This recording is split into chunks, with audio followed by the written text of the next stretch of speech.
Hi everybody, it's Annette from The Art of Intuition, and today we are going to tackle the topic of parallel realities. Now, I did a longer version of this, so if you check out my SoundCloud, which there'll be a link below, you'll get a longer version of this, but I wanted to put something out just for my video people that was a little bit shorter, just to kind of open up the concept. But if you do want a longer version, there is a longer version in a stream I did a few days ago.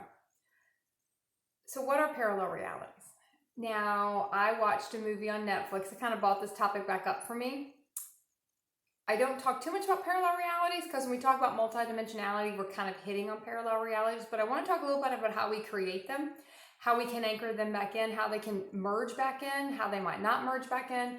And I'm just going to use the movie I saw as kind of a base point. And if anyone wants to go and watch this movie, then you can kind of fill into it yourself to see what other things what can come to you, what remembrances you're going to have by watching it. So for me, and usually I'll look at this metaphysical stuff and then I'll kind of pull it apart and look at it how I look at multidimensionality, how I look at parallel universes, how I've experienced them. So what creates a parallel reality? Pretty much everything we do will create a parallel reality. And when we look at this movie, in this movie it was I think it's called Look Both Ways.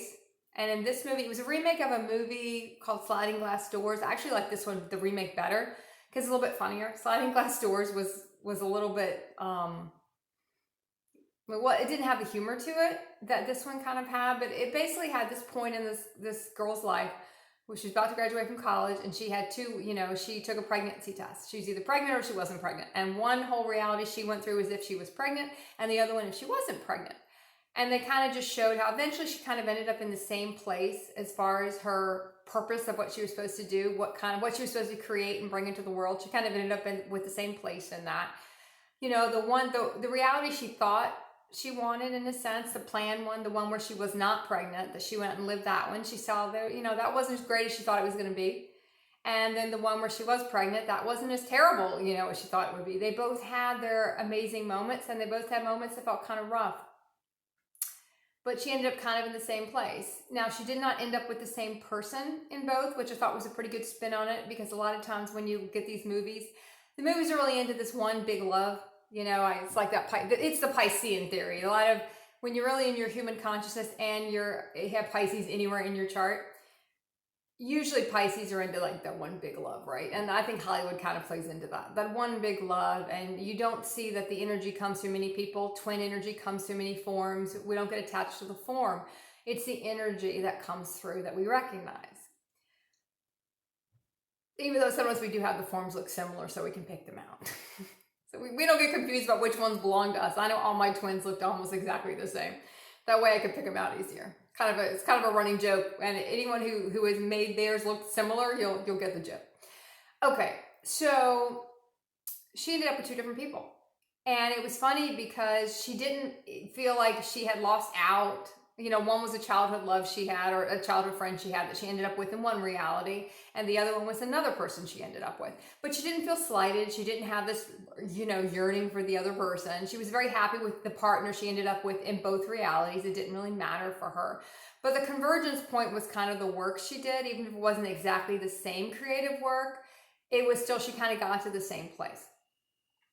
But she didn't have, any wanting of the other life in a sense. So I thought that was kind of an interesting spin on it where, she didn't want to be with one person or the other. So it kind of brought in that concept where it doesn't really matter which way you go.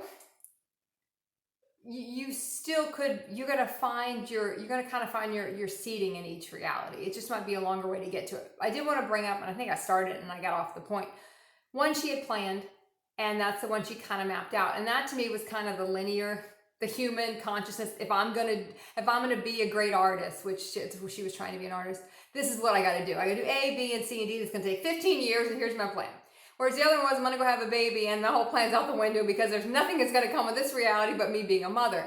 So you could kind of see how, to me, that was, if I look at it in the way I would look at it, because I try to look at things in a lot of different realities, that was more to me like the soul aligned indirect way to get somewhere. And a lot of times we have to pick highest aligned realities, soul aligned realities, what's highest aligned. I did a video on highest aligned and trying to figure out what that is in that moment. It doesn't mean it's going to be the highest of the highest aligned reality you're ever going to pick, but it's the highest one you can do in that moment. So that's something else to kind of keep in mind. I probably should have mentioned that in the other video. It's highest aligned to something. We'll put it like that when you ask for highest aligned, but it might not be the highest of the highest of the high, because you can't see that one yet. You might not be able to put that one in place yet.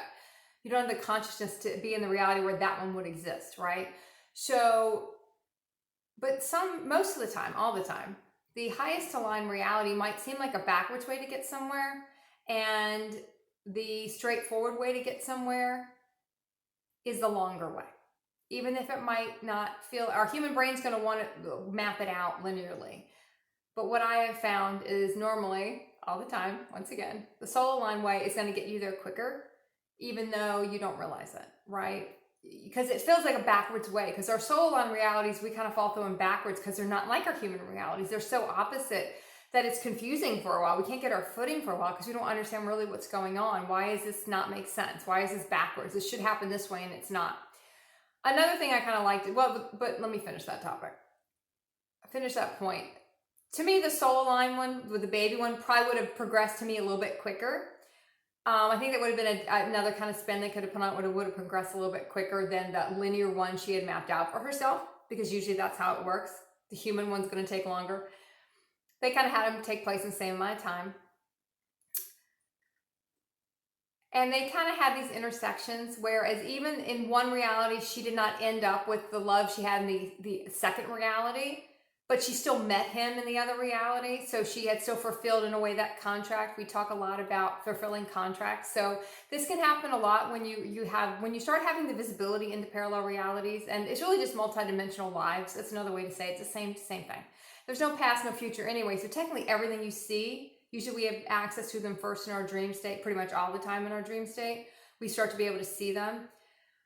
They are parallel realities. They're not something else. They're not this imaginary thing. Because they might tie back to something that we've experienced before, we think, oh, I'm just dreaming about the past. Like, I know I would dream all the time about someone that I wasn't with anymore, a partner I wasn't with anymore, but in this reality, we were still together.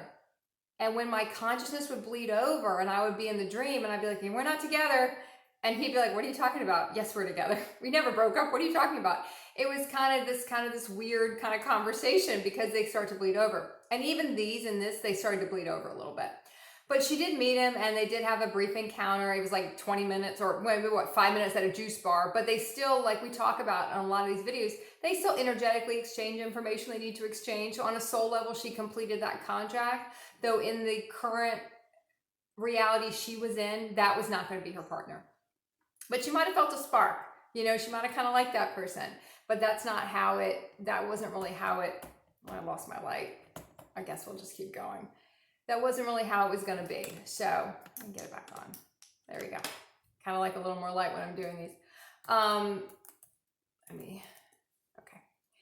That wasn't how it was going to be here. But she kind of checked that box in a sense. So you're going to find when we start talking about parallel reality, some things do bleed over. Some things won't bleed over. Some things you'll want to anchor in because you like certain parts about the reality. You might see people in one reality, you were married to them, but in this reality, you might just work with them. And you might not even have known them yet. And then you meet them at work. And sometimes our human brain wants to go to, it's going to be exactly the same. It could have the potential to be exactly the same, but sometimes that's not how it is. Sometimes we meet people, we just feel that spark, that connection, because in a different multidimensional existence, parallel reality, they're kind of the same thing. We have that relationship. Now, it can get a little confusing when we have the capability to see a lot of our parallel realities, and we start looking at a lot of them, and then you start to see some of the stuff bleed over, but the relationships aren't exactly the same. It can feel a little frustrating because you also know the other people might not have the sight to see a lot of that stuff. So you kind of almost feel like you're going in knowing a lot more than other people, and in a sense you kind of do. You go into a lot of realities pretending like you just met people when you were kind of waiting for them to show up because you knew they were due. You knew they were due to show up soon because you kind of could feel that, and you had seen the reality. Some people call it almost teeing up a reality. I've seen that. I had a friend that would say it like that. We're going to tee up this reality. You know, you teed it up and now you can kind of bring it in. It might take years to anchor it in. You might see people coming in years before they do. And a lot of times the realities might not play out exactly the same way. You know, they might not play out exactly the same way they did before. But don't get too bogged down on exactly how they're playing out. But look at what you have in front of you and not what you kind of have seen and want it to be. So when you think about parallel realities, there's a lot of bleed throughs. Even in the movie, there was a bleed through where, in a sense, she kept, she had haircuts that kind of mimicked different times, you know, so she kind of had a lot of stuff that kind of bled over. So you will find there's bleed over. Any decision we make technically creates another reality that we're not going to live. You know, in one reality, I had children, and I lost my light again. I'm not even going to try this time to get it back on. In one reality, I might have had children. In another one, I didn't have kids, but I got kind of kids came in another way for me. I just didn't have the same responsibility I would have had in a previous reality. So these are kind of just little things you want to keep in mind when you think about parallel realities, when you start glimpsing into them, to see what you're doing in them and what that decision, what happened if I made that decision, if I hadn't broken up with that person. A lot of times we see people from the past and we think, oh, you know, that's just something from the past. It's just a parallel reality. It's a decision you didn't take. The thing that didn't happen. You know, you didn't move there. And if you moved there, you would have met all these people. And some of these people might are interwoven in the other reality. Some of them won't be. So it's kind of a fun thing to do when you start thinking about parallel realities and all the ones we create and the ones we want to view into to see what would have happened. That's a great dream exercise. If anyone wants to get into that, just dream into it and say, okay, if I had gone this way. Now, in the movie, it was depicted like, you know, it was kind of like the conscious choice and the unconscious choice. Because we talk a lot about this, when you're in your human consciousness, you don't have a conscious choice. You know, the more conscious you become, the more you have a conscious choice about what you're doing. So unconsciously, she had picked to have a child, to not have a child, right? That was her unconscious experience she was going to do. Not realizing it had already been mapped out one way or the other, right? She was going to kind of experience both, and they both turned out fine. Whereas the more conscious we get, we consciously choose. We're not in this unconscious, oh, I didn't know I chose that. We're not in that anymore. We're consciously choosing everything because we can see everything and we understand, well, we can't actually see everything, but we can see a lot of stuff and we can understand why we might bring in certain experiences and not other ones, and why we might want to anchor something in and not something else. So it's kind of fun to play with it. Just know you're always creating parallel realities. You're always setting something else in motion. One, I feel like you can go back and review it later, even if it is still in your dream state, review it later to see, is there any part of that I want to bring in? You know, what would have been different? Is there any part of that I want to experience?